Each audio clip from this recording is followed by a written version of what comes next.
거룩하신 하나님 아버지 감사합니다. 그 영광, 그 아름다우심, 그 거룩하심을 이 시간 우리가 대면하기 원합니다. 하나님의 선하심과 인자하심을 맛보아 알기 원합니다. 우리를 만나주시고 우리와 함께하는 기쁨을 누리시옵소서. 그리고 하나님, 우리의 귀에 주의 말씀들을 들려주시고 깨달음을 주시고 위로와 격려의 말씀을 주시고 새롭게 하는 그런 성장의 시간, 구원의 시간 될 수 있도록 성령님이 우리를 이끌어 주시고 역사해 주옵소서. 모두가 하나님 주님을 만남으로 말미암아 기쁨으로 충만한 시간 되게 하시고 감사로 충만한 시간 되게 하시고 만족한 시간 되게 하시고 세상에 어떤 형편과 상황이 있을지라도 주님으로 말미암아 하나님 이기고 능히 굳건히 서는 그런 믿음의 거룩한 사람으로 서는 귀한 시간 될 수 있도록 우리에게 은혜의 은혜를 더해 주시길 원하옵고 예수님 이름으로 기도드리옵나이다. 아멘. 이 세상에서는 우리가 선을 행하고 또 사랑을 아무리 많이 베풀어도 변하지 않는 사람들도 있습니다. 사도행전 7장에서 우리가 본 것처럼 스데반이 그렇게 성령 충만해서 설교를 했지만은 그래서 그 설교가 딱 귀에 들었기 때문에 마음까지 찔렸어요. 그렇지만은 찔리는 그 마음을 가지고 회개하기보다 도리어 스데반을 돌로 쳐 죽였죠. 심지어 하나님의 아들이신 예수님께서 직접 말씀하셔도 변하지 않는 사람들도 있습니다. 우리는 이 한계를 인정을 해야 돼요. 그래서 하나님은 모든 사람이 구원받기를 원하지만 모두가 구원받는 것은 아닙니다. 자, 데살로니가후서 3장 2절에 보면 이렇게 되어 있어요. 또한 우리를 부당하고 악한 사람들에게서 건지시옵소서 하라. 믿음은 모든 사람의 것이 아니니라. 그러니까 모든 사람이 다 믿는 것은 아니라는 거죠. 그럴 일이 없기를 원하지만 우리가 이런 악한 자들, 도저히 변화될 수 없는 그런 사람들의 대적하에, 그 사람이 우리를 대적하는 그런 상황 가운데 놓였을 때 우리는 어떻게 해야 될까요? 오늘 우리는 바울이 산헤드린 공회에서의 변론을 통해서 우리가 악한 자들, 도저히 변화되지 않는 그런 사람들이 우리를 대적할 때 우리가 어떻게 해야 되는가, 그걸 우리가 살펴보고자 합니다. 그런 상황에 여러분이 놓일 수도 있잖아요. 그래서 어떻게 해야 되는가? 첫째는 항상 하나님을 인식하는 삶을 살아야 돼요. 좀 오타가 좀 있는데 인식하는 삶을 살아야 돼요. 자, 사도행전 23장 1절에 보면 바울이 이렇게 얘기를 하죠. 바울이 공의를 주목하여 이르되 여러분 형제들아 오늘까지 나는 범사의 양심을 따라 하나님을 섬겼노라 하거늘. 바울이 고백하죠. 오늘까지. 그러니까 내가 예수님을 만나고 나서부터 지금까지 나는 범사의 양심을 따라 하나님을 섬겼노라 이렇게 말하고 있어요. 이 양심이라는 말이 무슨 말인지 아세요? 양심이라는 말도 있고 의식하다. 뭔가 이렇게 의식하는 거예요. 그 다음에 인식하다 이런 뜻을 가진 conscience. 이 칸이라는 함께 알고 있다 이런 뜻이에요. 그러니까 둘이 함께 알고 있다는 뜻이죠. 그러니까 우리로 말하면 예수님도 알고 나도 알고 이런 상태를 말하는 거죠. 이게 서로 인식하고 의식하고 있다는 뜻이에요. 그래서 단순히 양심이 좋다 그런 말이 아니라 이 양심을 따라라는 말은 항상 주님을 의식하고 있고 인식하고 있는 그런 상태를 지금 말하고 있는 거죠. 바울이 디모데전서에 보면 하나님의 사랑은 주님을 향한 깨끗한 마음 그리고 주님을 인식하는 선한 양심 거짓이 없는 믿음에서 나온다고 말하고 있어요. 자, 디모데전서 1장 5절을 보세요. 이 교훈의 목적은 청결한 마음과 선한 양심과 거짓이 없는 믿음에서 나오는 사랑이거늘. 이게 사랑이 어디서 나온다고요? 청결한 마음 그리고 선한 양심 그리고 거짓이 없는 믿음, 여기서부터 사랑이 나온다는 거예요. 그러니까 하나님이 기뻐하는 이 사랑의 삶, 그러니까 하나님의 사랑, 이 사랑은요 우리의 노력으로 되는 것이 아니라 우리가 주님을 인식하고 있고 항상 주님과 깨끗하게 동행할 때 주님으로부터 우리를 통해서 흘러나오는 거예요. 그러니까 나로부터 나오는 게 아니라 내 안에 계신 주님으로부터 나를 통해서 지금 흘러나오는 거죠. 그러니까 주님으로부터 나를 통해서 흘러나올 수 있도록 계속 내가 주님을 인식하고 있고 의식하고 있고 주님을 바라보고 있고 믿음으로 살고 있어야 된다는 거죠. 그래서 여러분 일주일 살면서 삶의 모든 순간에 주님을 인식하고 살았어요? 계속 주님을 의식하고 살았나요? 내 안에 계시는 예수님, 그분을 계속 인식하고 살고, 인식하다는 게 뭐예요? 계속 이렇게 뭔가 감각하고 산다는 뜻이죠. 나와 지금 함께 하시는 예수님을 내가 계속 인식한다는 것은, 그렇기 때문에 주님이 나와 함께 하시니까 내가 함부로 뭘 하지 않는 거죠. 인식을 못하면 내 마음대로 살잖아요.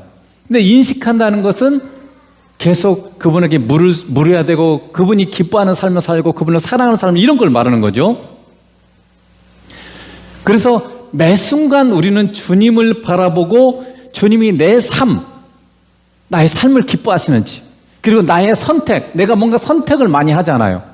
선택을 기뻐하시는지, 그리고 내가 말을 많이 하는데 이 말도 주님이 기뻐하시는지를 인식하고 사는 거, 이게 바로 선한 양심이라는 거예요. 선한 양심을 낳는 그런 삶이라는 뜻입니다. 우리가 악한 자들을 만날 때도 마찬가지로 그렇게 주님을 인식하고 있어야 상황이 휘둘리지 않아요. 악한 사람을 만나면 잘못하면 나도 악한 사람이 돼버려요. 그래서 내가 주님을 인식하고 있어야만이 내가 휘둘리지 않는 삶을 살 수 있단 말이죠. 그래서 바울은 이렇게 또 얘기를 하죠. 내가 양심을 따라 하나님을 섬겼노라, 이렇게 고백했죠. 근데 여러분, 하나님을 섬겼다라는 말은 하나님을 사랑해서 하나님이 기뻐하는 것에 순종했다는 뜻이에요. 여러분, 우리가 알다시피 섬긴다는 말은 예배한다는 뜻이죠. 그러면 여러분, 예배가 뭐예요? 예배는 우리 몸을 하나님이 기뻐하는 것에 드리는 게 예배예요. 자, 로마서 12장 1절 보세요. 그러므로 형제들아, 내가 하나님의 모든 자비하심으로 너희를 권하노니 너희 몸을 하나님이 기뻐하는 거룩한 산제물로 드리라. 이는 너희가 드릴 영적 예배니라. 영적 예배가 뭐라고요? 영적 예배, 영으로 드리는 예배, 하나님이 기뻐하는 예배는 내 몸을 어디에 드려야 돼요? 하나님이 기뻐하는 곳에 드려야 돼요. 이게 영적 예배예요. 그러니까 여러분, 참된 예배를 드리려면 첫째 뭘 해야 돼요? 먼저는 하나님이 내 삶에서 무엇을 기뻐하는지를 알아야 돼요. 내가 살아가면서 하나님 뭘 기뻐하지, 이걸 알아야만 내가 거기에 내 몸을 들여서 예배할 수 있잖아요. 그러니까 하나님 뭘 기뻐하는지 알아야 되죠. 그러려면 어떻게 돼요? 그걸 알기 위해서 여러분이 성경을 많이 읽어야 됩니다. 성경을 많이 읽고, 그리고 기도로 하나님을 만나야 돼요. 그래서 하나님이 기뻐하는 게 뭔지를 여러분이 알아야 되고요. 모르면 주님께 기도하면서 물어봐야 되죠. 뭐를 하나님 기뻐하세요? 뭐를 주님 기뻐하세요? 이렇게 물어봐서 기뻐하는 게 뭔지를 일단 알아야 되죠. 두 번째는 뭡니까? 그 기뻐하는 곳에 나의 몸을 거룩한 산제물로 드려야 돼요. 그러니까 내 몸을 하나님이 기뻐하는 것, 순종의 제물로 드리는 거죠. 그러니까 즉 진정한 자원함과 사랑의 순종이 없이는 참된 예배라 말할 수 없는 거죠. 그래서 예배는 뭐가 있어야 돼? 반드시 하나님을 향한 사랑이 있어야 돼요. 섬긴다는 말이 예배한다는 말이기도 하고, 그게 사랑한다는 말하고 똑같은 말이에요. 그걸 예수님께서 이렇게 말씀해 주셨어요. 자, 여기 보세요. 마태복음 6장 24절을 보면, 한 사람이 두 주인을 섬기지 못할 것이니 혹 이를 미워하고 저를 사랑하거나 혹 이를 중히 여기고 저를 경히 여김이라. 너희가 하나님과 재물을 겸하여 섬기지 못하니라. 섬긴다는 말하고 사랑한다는 말로 바꿔서 썼죠. 그러니까 예배한다는 말이 섬긴다는 말이에요. 너희가 돈을 예배하지 마라, 그런 말도 돼요. 돈을 섬기지 말라가 돈을 예배하지 말란 말이에요.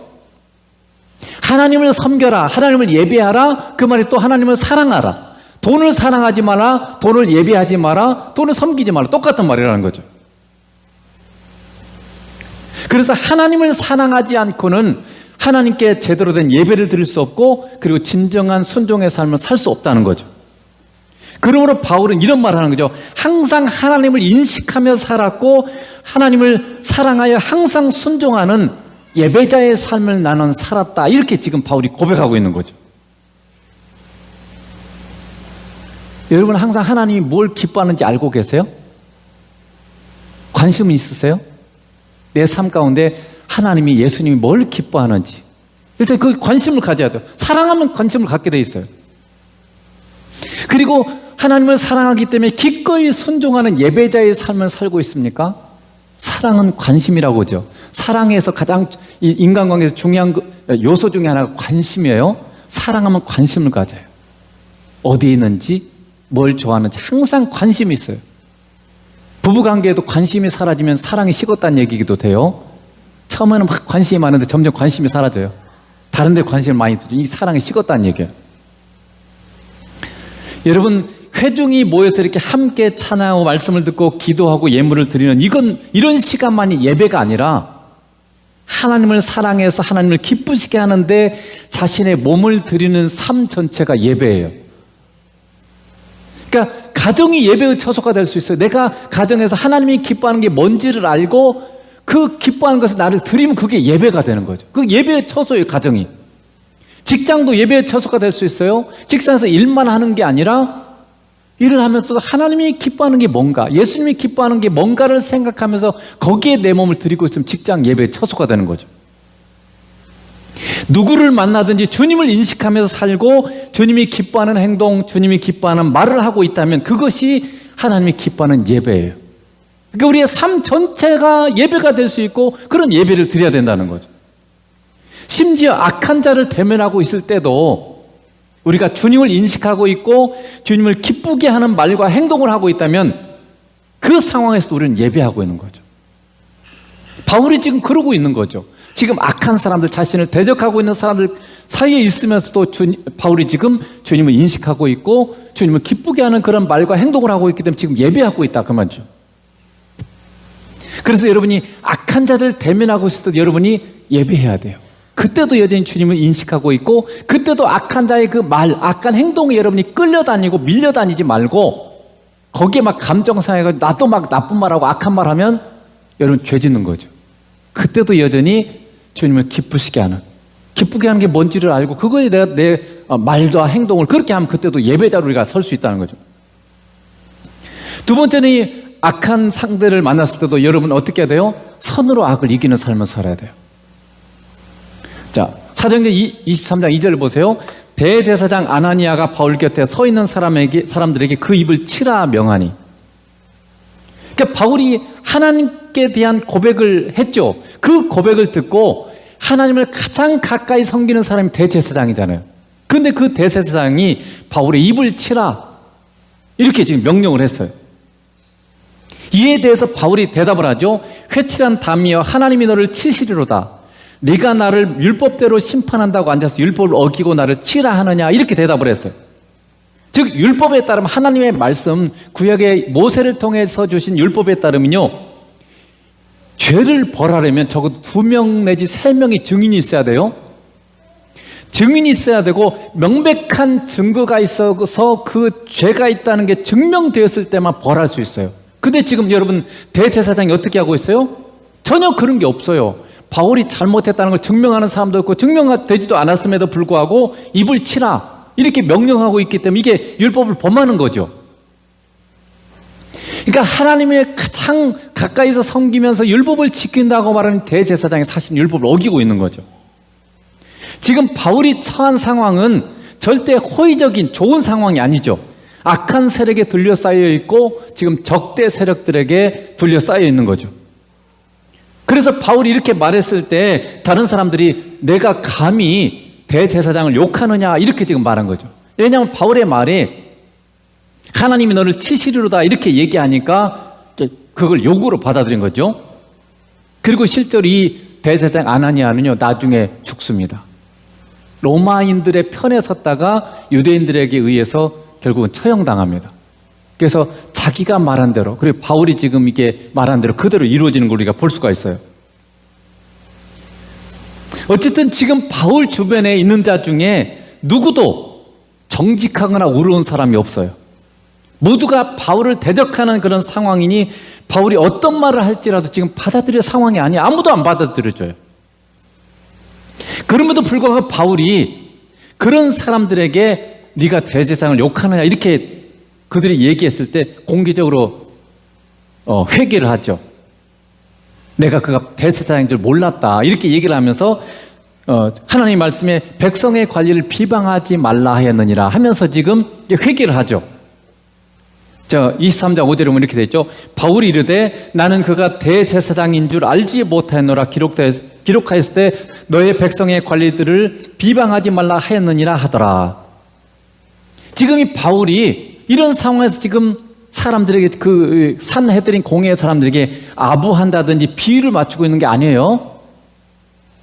지금 이 억울하고 부당한 상황 가운데서도 성령님을 따라 순종하는 거죠. 왜냐하면 자신이 잘못했잖아요. 왜냐하면 어쨌든 간에 그 지금 대제사장을 자기가 좀 뭔가 안 좋은 말을 어떻게 하나님 말씀이라 할지라도 대적하는 말을 했기 때문에 그렇게 지금 얘기하고 있는 거죠. 우리가 기억할 것은 이거예요.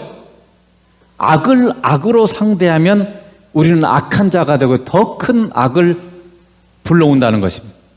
악을 이기는 것은요, 선으로만 가능해요. 자, 로마서 12장 21절에 그래서 이렇게 말하죠. 악에게 지지 말고 선으로 악을 이기라. 악으로는 절대 악을 이길 수 없어요. 악의 근원이 누구죠? 사탄이죠. 사탄을 사탄으로 이길 수 있어요? 그런 일은 없습니다. 악의 근원은 사탄이고 선의 근원은 하나님이십니다. 그러니까 악인 사탄의 악으로는 이길 수 없고 오직 선이신 하나님으로만 사탄을 이길 수 있어요. 그러니까 악은 선으로만 이길 수 있어요. 그러면 여러분, 어떤 악한 상황, 어떤 악한 세력을 만나도 그것을 이길 수 있는 길은요, 여러분의 힘으로 이길 수 있는 게 아니에요. 선이신 주님, 선한 하나님이신 예수님, 내 안에 계신 예수님, 그분을 붙들고 그분과 함께하며 주님이 이끄는 길로 행하는 길밖에 없어요. 그래서 우리가 주님과 함께하면 어떤 악한 세력이라도 항상 여러분 이길 수 있습니다. 자, 고린도후서 2장 14절을 보세요. 항상 우리를 그리스도 안에서 이기게 하시고 우리로 말미암아 각처에서 그리스도를 아는 냄새를 나타내시는 하나님께 감사하노라. 우리가 언제 이겨요? 예수님 안에 있을 때. 그리스도가 예수님이죠. 예수 그리스도. 그러니까 우리가 예수님 안에 있을 때는 항상 우리를 이기게 한다는 거예요. 하나님 아버지께서, 성부 하나님께서 우리가 예수님 안에만 있어 우리를 항상 이기게 하세요. 그런데 여러분, 예수님 안에 있지 않으면 져요. 내가 예수님을 잘 붙들고 예수님과 동행하고 있을 때만 여러분이 이 악한 자들을 어떤 것이든지 우리가 이길 수 있어요. 그런데 여러분, 우리가 여기서 주의 깊게 볼 게 있어요. 이긴다는 말이 무슨 말이에요? 이긴다 그러면 뭔가 악한 자를 처벌하고 뭐 이렇게 생각하죠. 근데 이긴다는 말이 이 말씀에 보면 예수님을 드러내는 거예요. 그렇게 돼 있잖아요. 각처에서 그리스도를 아는 냄새를 나타내서 하나님께 감사한다고 돼 있죠. 그러니까 이긴다는 말은 다른 말이 아니라 우리를 통해서 예수님을 알게 하는 향기, 예수님을 알게 하는 냄새, 나는 예수님을 알게 하는 편지라고 그랬죠. 그러니까 나를 통해서 예수님 그분이 드러나게 하는 것이 바로 그게 이기는 거예요. 하나님은 예수님 때문에 우리가 이런 악한 상황에서도 감사와 평강 가운데 거하고 예수님 때문에 악한 자를 만나도 용서하고 흔들리지 않는 삶을 살 수 있다는 것을 드러내길 원하세요. 예수님 때문에 우리가 믿지 않는 자와 다른 사람들과 다르다는 것을 드러내길 원하세요. 그게 이기는 거예요. 하나님은 그러길 원하세요. 악한 자와 악한 상황 때문에 우리의 감정에 따라 화난다고 나도 같이 화내고 같이 싸워버리고 이렇게 해서는 여러분 결코 이길 수 없는 거죠. 그렇게 하면 반드시 악한 결과를 가져올 수밖에 없고 필패할 수밖에 없어요. 여러분, 우리가 이 악한 세력, 악한 자를 이기는 길은요, 선이신 주님과 함께하면서 악을 이길 수 있습니다. 선이신 주님과 함께하는 길밖에 없다는 것을 기억하면서 여러분, 주님과 함께할 때만 이길 수 있습니다. 악에게 지지 말고 악을 선으로 이기시길 축복합니다. 세 번째는 주님이 함께 하신다는 약속과 위로를 누리는 삶이에요. 23장 11절에 보면 그날 밤에 주께서 바울 곁에 서서 이르시되 담대하라, 내가 예루살렘에서 나의 일을 증언한 것 같이 로마에서도 증언하여야 하리라 하시니라. 여러분, 산헤드린 공회에서 지금 재판을 받고 있는 중이에요. 바울이 거기서 지금 사실은 자기 변론을 하고 있는 거예요. 근데 부당한 대우를 지금 받고 있죠. 그럼에도 불구하고 주님을 의지하면서 바울이 증거한 게 자신을 변호하는 데 초점이 있지 않아요. 바울은 항상 뭐냐면 예수님, 하나님, 그분을 증거하는 데 초점이 있어요. 그런 바울에게 그날 밤에 예수님이 나타나셨어요. 그리고 위로의 말씀과 약속의 말씀을 주십니다. 자, 이 말씀이 뭐냐면 담대하라, 네가 예루살렘에서 나의 일을 증언한 것 같이 로마에서도 증언해야 하리라, 이렇게 말씀하셨어요. 이게 무슨 말씀입니까? 이 말씀은 이거예요. 주님 말씀 이거예요. 이 사람들이 아무리 악할지라도 네가 로마에 가서 나의 복음을 전하도록 내가 너를 책임지고 지키고 이끌겠다는 약속이에요. 그러니 네가 로마에 갈 때까지는 저들이 아무리 악해도 결코 너를 해할 수 없도록 내가 너와 함께하며 너를 지켜주겠다는 거죠. 그렇잖아요? 지금 상황은 곧 죽을 것 같아. 그럼에도 불구하고 로마에 가서 복음을 전할 때까지 안 죽어요. 왜냐하면 주님이 그렇게 해주시겠다고 약속하잖아요. 그래서 여러분, 세상에 아무리 악한 세력들이 일어나고 흉한 일들이 수없이 일어날지라도 주님이 우리와 함께 하시기에 결코 우리를 해할 수 없고 주님의 허락 없이는 어떤 일도 일어나지 않아요. 모든 것은 여러분 주님의 통치 아래 있음을 잊어서는 안 됩니다. 하늘과 땅의 모든 권세를 내게 주셨으니, 예수님 말씀하셨잖아요. 성부 하나님께서, 하나님 아버지께서 예수님에게 하늘 영계와 그리고 이 땅의 물질계를 다스릴 수 있는 통치권을 주셨어요. 그러니까 이 모든 지금 우주 안에 일어나는 모든 일들은 예수님의 통치 아래 있어요. 어떤 것도 예수님의 허락 없이는 일어나지 않습니다. 그래서 여러분, 바울의 앞으로의 여정이 결코 순탄치 않아요. 우리가 뒤에 좀 읽어보겠지만, 나중에 다음 주에 다루겠지만, 바울을 죽이기 전에는 먹지도 않고 자지도 않겠다, 이렇게 맹세한 사람이 40명이 일어나요. 그러니까 어떻게든 이 40명은요 바울을 죽이겠다, 이렇게 목숨 걸고 바울을 죽이겠다, 이렇게 지금 맹세한 사람들이에요. 그래서 이 맹세한 사람 40명이 바울을 밤낮으로 죽이려고 지금 기회를 노리고 있고, 어디든지 바울을 대적한 자들로 가득 차 있어요. 그러므로 여러분, 주님이 약속하고 위로하시는 것입니다. 너를 죽이려고 하고 대적하는 악한 세력이 가득하다 할지라도 내가 너를 지킬 것이기 때문에 그들이 결코 너를 해할 수 없고, 너를 통해서 내가 로마에서 나를 증거하게 할 것이다. 이렇게 지금 주님께서 약속하시고 위로하는 거죠. 그런데 이 약속이 예수님께서 바울에게만 한 것이냐면 우리에게도 동일하게 하나님께서 말씀하셨죠. 자, 이사야 43장 2절을 보세요. 네가 물 가운데로 지날 때 내가 너와 함께 할 것이라. 강을 건널 때 물이 너를 침몰하지 못할 것이며 네가 불 가운데로 지날 때 타지도 아니할 것이요 불꽃이 너를 사르지도 못하리니. 여러분, 우리가 감당할 수 없는 물이 굉장히 깊은 곳을 말합니다. 또는 모든 것을 불태워버리는 그런 성난불과 같은 상황을 여러분 만날 수 있어요. 인생을 살다 보면 굉장히 어려운 상황들을 만날 수 있죠. 그런데 그때 뭐라고요? 하나님이 우리와 함께 하십니다. 함께 하시면서 그 홍수와 같은 상황, 그리고 엄청난 불길과 같은 그런 상황이 우리에게 닥쳐온다 할지라도 하나님께서 우리를 지켜주심으로 말미암아, 우리와 함께 하심으로 말미암아 우리가 망하지도 함몰되지도 않도록 하신다, 이렇게 지금 우리에게 약속하고 계세요. 그러니 여러분이 인생 살면서 지금 어떤 어려움과 힘든 상황이 있을지라도 그것이 여러분을 패배하거나 망하게 만들 수 없어요. 우리에게 우리에게 주님이 함께 하시잖아요. 예수님의 이름이 뭐예요? 임마누엘. 하나님이 우리와 함께 하신다. 예수님의 또 다른 이름이 임마누엘이에요. 그래서 지금 예수님이, 하나님이신 예수님이 우리와 함께 계시잖아요. 그렇기 때문에 내가 예수님만 붙들고 있으면 어떤 것도 우리를 패망하거나 망하게 하지 않습니다. 도리어 그것이 유익하게 되는 거죠. 여러분, 아무리 어려운 상황, 악한 세력 앞에 있을지라도 우리에게는 주님이 계시고 주님이 우리를 보호하시고 주님이 반드시 승리하게 하실 것입니다. 이 약속을 우리에게 주시는 거죠. 이 위로를 우리에게 주시는 것입니다. 그러므로 여러분, 이 약속을 굳게 붙잡고 지금 우리와 함께 하시는 주님께 집중하면서, 그리고 그 주님께 순종하면서 주님의 위대한 승리를 여러분 어떤 세력 앞에서도 경험하시길 주님으로 축복합니다. 기도하겠습니다.